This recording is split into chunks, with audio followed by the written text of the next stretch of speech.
কাপড় না দিই পয়লা বৈশাখে কিন্তু আমাকে রেস্টুরেন্টের খাবার খাওয়াতে হবেই কিন্তু আমি কিছু জানি না। বাচ্চাদের মধ্যে এত বায়না করতে না, না, আমাকে খাওয়াতেই হবে। না এত বায়না ভালো না, এত বড় মেয়ের কি এত বায়না? না, আমাকে খাওয়াতে হবে, আমি জানি না। একদম মাথা খারাপ করে দিল। হ্যাঁ, ঠিক আছে, পয়লা বৈশাখের দিন আমি একটা নতুন শ্যাম্পুরের দোকান মানে ওপেন হচ্ছে, সেখানে নিয়ে গিয়ে খাওয়াবো, এখন মাথা ঠান্ডা করে চলো। না ওয়েলকাম টু বিন্দাস হোটেল অ্যান্ড রেস্টুরেন্ট। বন্ধুরা চলে এসেছি বিন্দাস হোটেল অ্যান্ড রেস্টুরেন্টে। তো এখানে কি কি অফার রয়েছে বা কি কি মেনু রয়েছে, তো দাদার মুখ থেকে শুরু করতে চলে আসবে। 250 প্লাস মেনু থাকছে।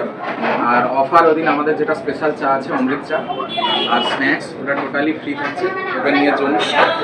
আর যারা 500 টাকার বেশি ওই দিন খাওয়া দাওয়া করবে তাদের জন্য আর একটা স্পেশাল গিফট থাকছে। তো বন্ধুরা আপনারা তো দাদার মুখ থেকে শুনেই নিলেন কি কি অফার আছে, তো আপনারা ফ্যামিলি নিয়ে এখানে চলে আসতেই পারেন পয়লা বৈশাখে। বন্ধুরা পয়লা বৈশাখের দিন আমি তো আসছি, আপনারা আসছেন তো? তো বন্ধুরা অগ্রিম শুভ নববর্ষের শুভেচ্ছা রইল।